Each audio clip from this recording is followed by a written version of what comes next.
Alright, so I just want to talk for a second here about Vanilla WoW and why I'm playing it and why I think it's so important and just the whole generalization of why that's what I'm doing. So, Vanilla WoW is the original version of World of Warcraft, you don't already know. And when it first came out, it was just is my favorite game of all time, still is. And since that day, those memories that I made in that original version, I've never had a cooler time. Burning Crusade was good. It wasn't bad. I'm not someone who thinks BC was bad, but I do think that Vanilla was my favorite and will always be my favorite. So let's see and talk about for a minute why Vanilla was the best. So in Vanilla, you had to get to 60. Getting to 60 took me, on my current character, 15 days playtime. 15 days playtime. I'm not as hardcore as some people who can do it a fair bit faster than me, but what that meant is that it meant something. You know, you had to put in time, you had to be a little bit hardcore or at least dedicated to get on very regularly until you made that grind. And once you did, then you were at the end game position. You know, you still had a lot to do, but it wasn't just buy the game and have a max level, which is even what I've heard is the case now, or yeah, just buy the game and you can level to 100 in a day, just by grinding dungeons. So there's no questing, there's no interacting with players in the world. There's the adventure's lost. I mean, it's just a gear grind, just a grind for your points, you know. So I want to talk about once you get to max level. Once you've done all that and you feel pretty attached to your character from putting in so much time, you know, you have to find a good guild. And that's what else I want to mention is that guilds really mattered in Vanilla. I mean, first off, someone has to be the leader. Someone had to lead that guild to success and be way more dedicated than you, unless you're at that level, which I know I'm not, even as someone trying to create content. I could not manage a guild. But so think about the person that had to do that. You know, that is a serious person that has to manage not just 40 people for the maximum level raids, but double, triple, quadruple that to actually get everyone showing up and get everyone geared to progress into the next tier. So what I'm trying to say is that now with a guild, it's just a 10-man. I mean, is there even potential for a community there? I mean, it's just they expect you to know your job. You get in if you know your job. You guys clear the content. The people who've known each other the longest, been doing it the longest, do it the fastest every time it comes out. There's interesting. Because of the guilds mattering, changed the community of the game. It made it so that if you got a bad reputation, you couldn't get into a good guild, you weren't going to get gear.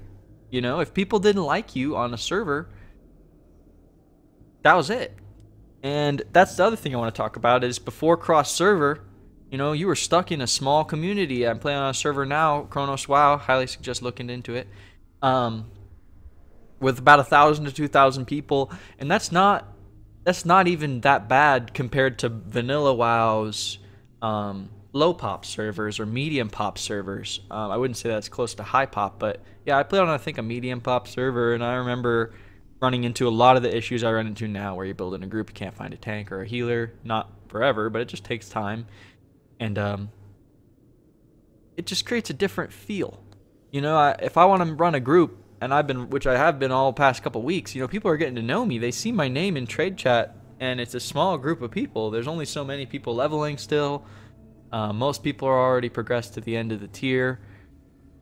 It just changes the whole game. It's a whole different world and experience to make a friend that you talk to in trade chat or world chat, made a group with, and see him tomorrow for another instance, and then, you know, you guys are leveling together, and then he's got a buddy, or, you know, their guild's nice, or your guild's nice, and then you group up, and then you start talking to the more experienced players, everyone's sharing information, everyone starts to be on time for the runs. It's so cool, and I miss it. I miss seeing that, so that's why I'm here.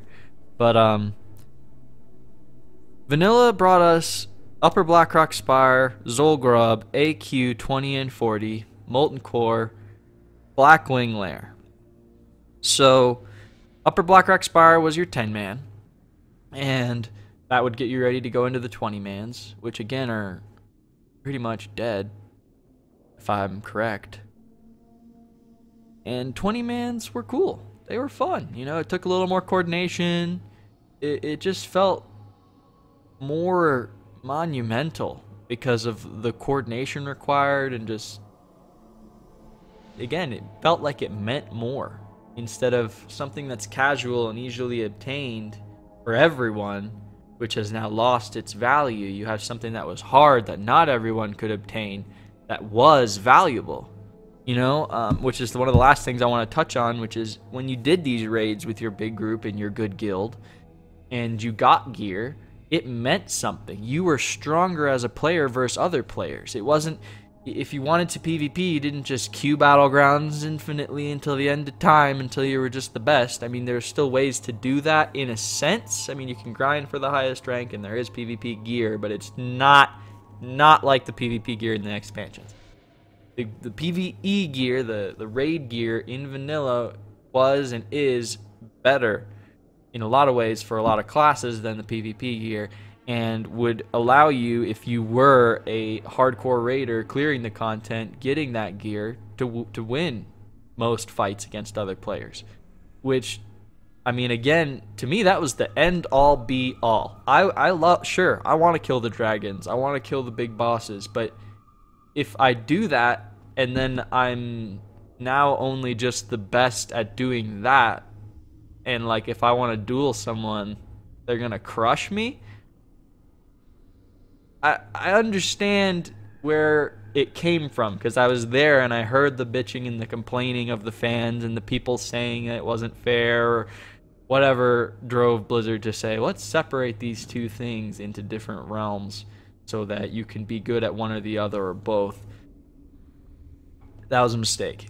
I really think that was a huge mistake, because me as a PvPer now, you know, into the newer games, I still raid because it's fun and what else are you gonna do, but I'm not like, yes, I must complete all current content, get full raid geared, and then be the best and have that advantage. That's why I play 40 hours a week, is to have that advantage over the people who get on 2 nights a week and are just playing for fun. So, all that said, I've done a little bit of rambling. I really appreciate you guys listening to me, if you are still with us. But my final say on this is that with Vanilla WoW, there's a big fan base of players that aren't playing, and there's a big fan base of players that are playing on private servers. Those people, I can't speak for everyone, myself though included, would most likely come back to retail WoW if Vanilla, Burning Crusade, Wrath of the Lich King was provided in a playable form.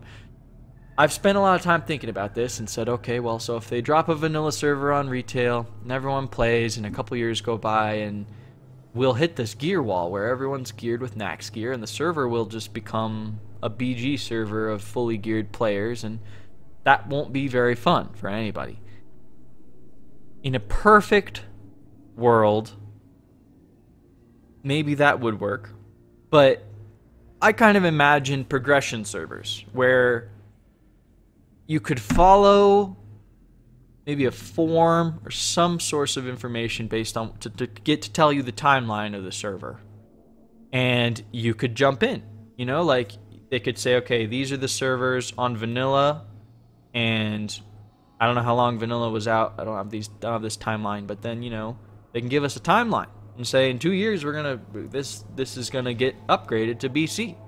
So you got 2 years to play vanilla again, start a guild, do the race, because that's the point. It's this big fun run to clear that content first at this point, because everyone's seen the content. So, and no one's setting any records anymore. So it's just a matter of, you know, you get to go and get the goodies, and you can do it as fast as you can before the others to get your gear advantage, be good in PvP, or just do it because you want to clear the PvE content. But at some point, you'll hit your wall, you'll be maxed out, and there's I mean, you can either roll again or.